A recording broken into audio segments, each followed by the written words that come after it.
Here's what you're missing over at patreon.com/addressing Gettysburg. You're listening to Addressing Gettysburg. Hey everybody, how are you doing? Today we are talking about the civilian experience during the battle and the fighting through town, really, July 2nd and 3rd. We're going to try to do July 2nd and 3rd in one show. But our guest today is Ken Rich. And as we know, Ken is verbose. And sometimes putting a time limit on things makes it so that he goes even longer. So who knows? If we only get to July 2nd today, we will have Ken come back on to do another show for July 3rd. But right now, Ken, welcome back to Addressing Gettysburg. Thanks a lot. Thanks a lot. And we have you on a chair that will not fall. Just pull that mic in front of your face there. It's pointing at your ear, and unless you speak out of your ear, you know.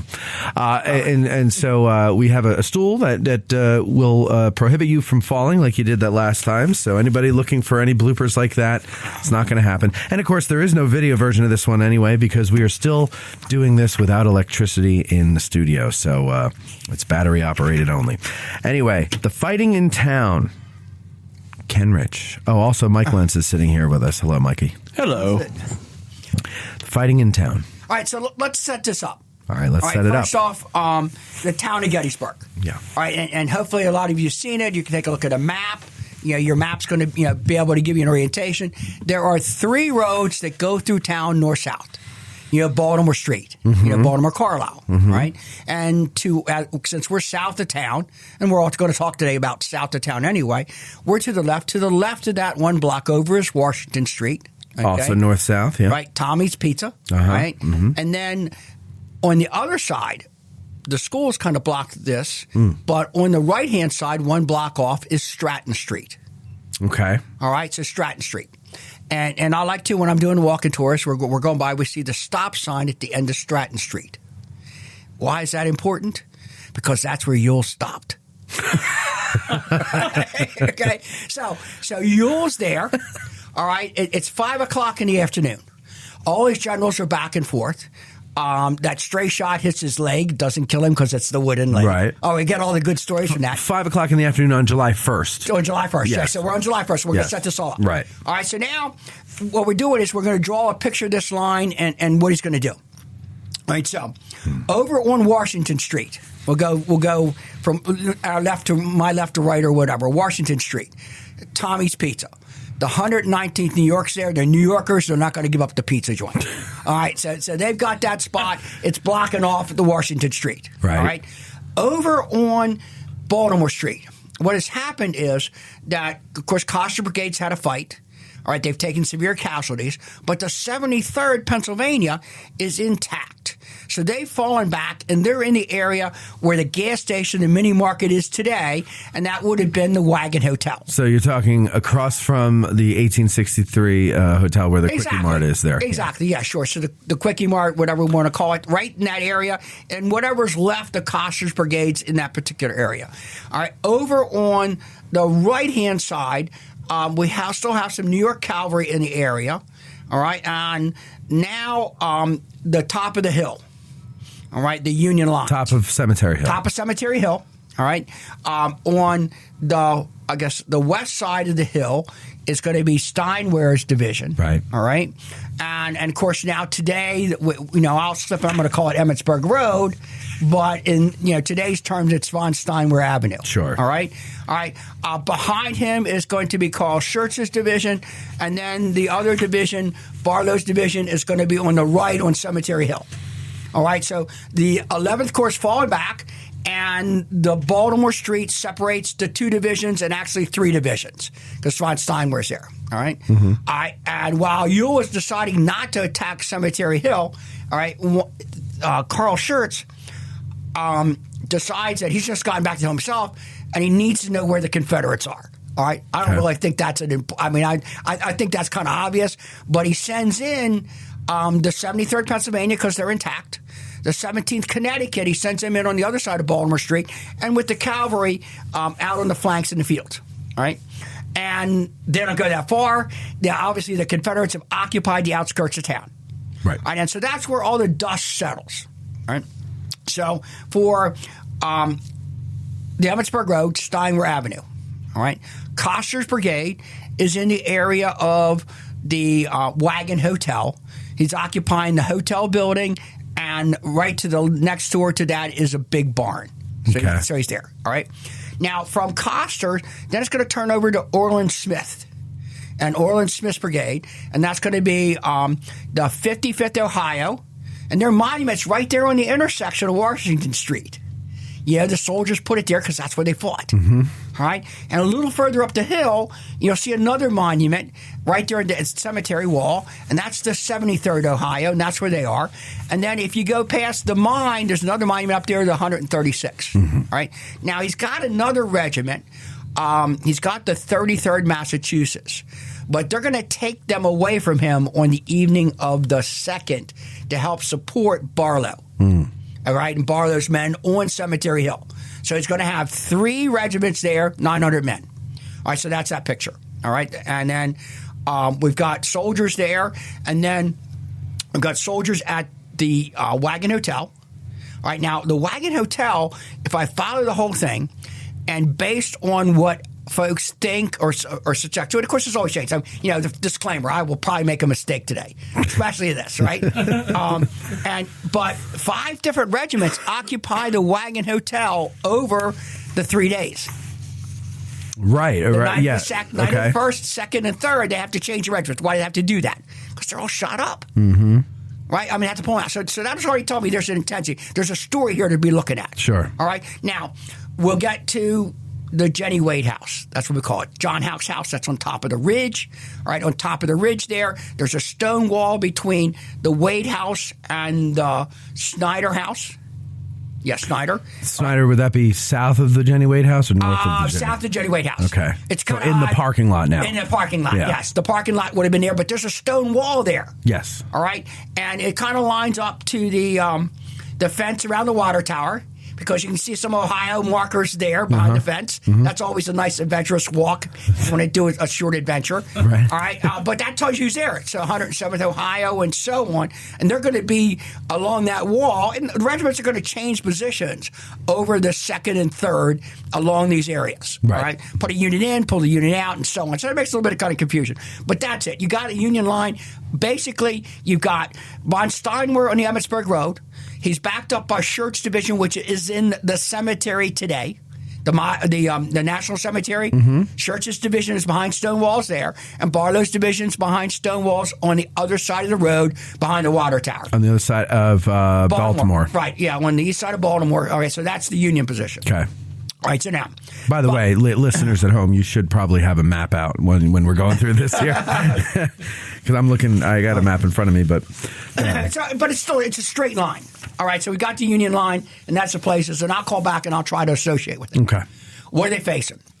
Well, one of the problems is why Ewell doesn't go forward is that Early's troops in town are occupying houses, but now they have to collect all of these Union prisoners. Who's hiding in the house? You can't have somebody in a house behind you get shot in the back. Right. All right, so we can't do that. So they're searching all the houses. There's that chaos. There is... but that's an important piece of chaos to remember, because everybody wants to blame Ewell for not taking the hills.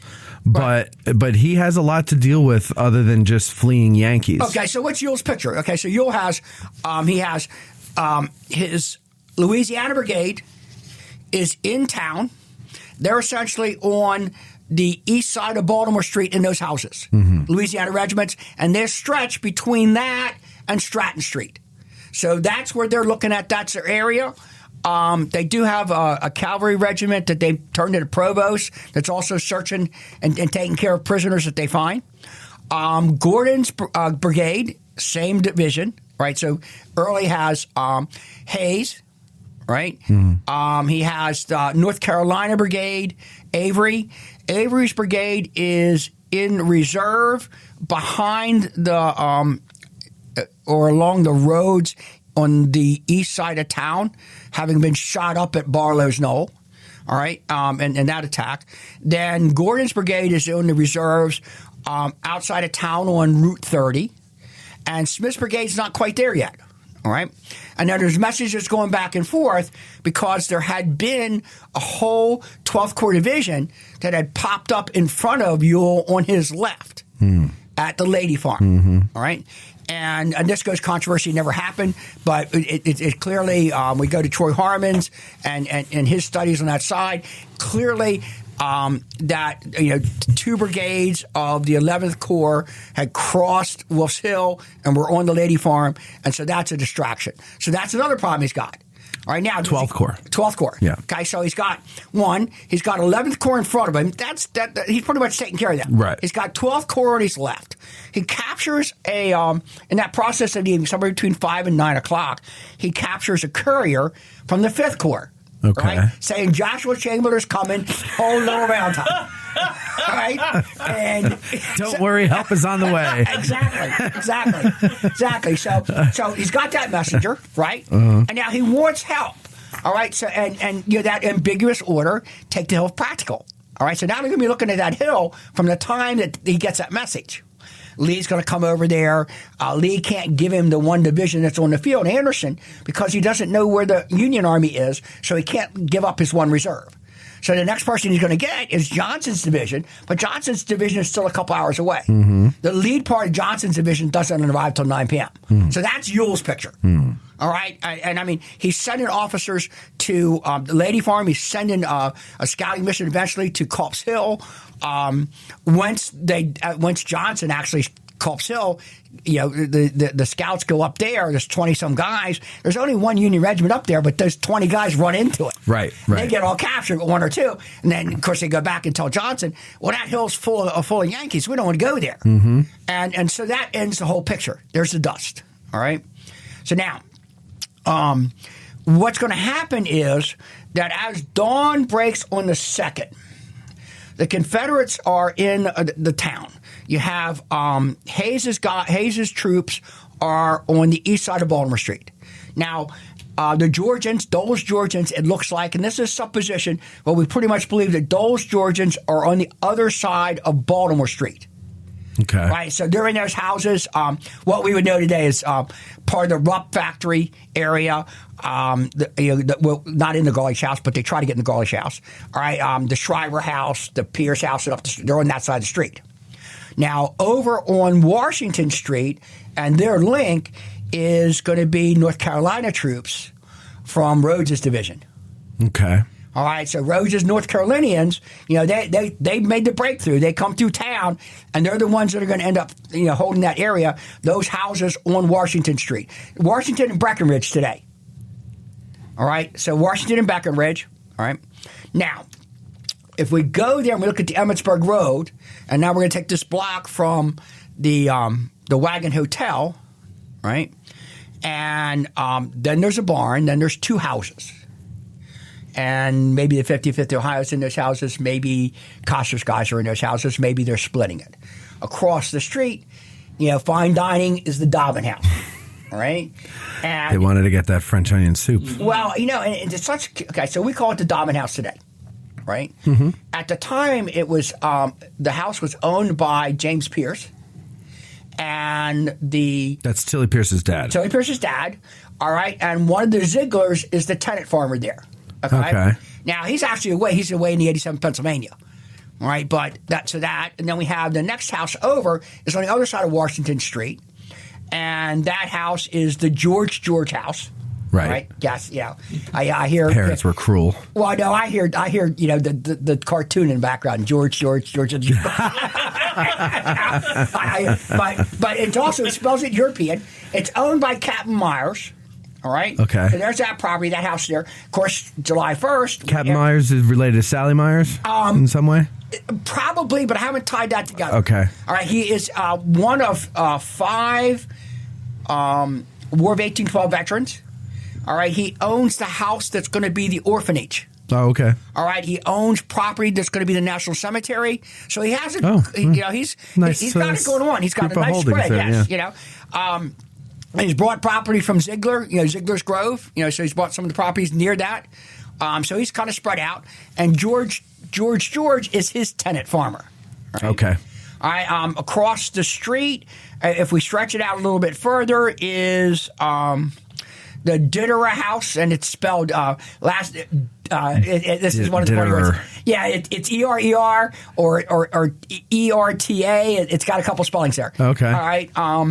And definitely German immigrant, maybe Alsace-Lorraine. For that part of it. That's speculation on my part. There's a picture of the dedication of the cemetery from his back porch. Right, very important picture. Yeah, up the hill. So today it's what is it? It's the pool for the Colton, right? Yeah, the pool for the. Quality Inn. Okay. It's that far down. Right okay. Right, so that's our. Also, and there's a picture too where the Confederates at in town.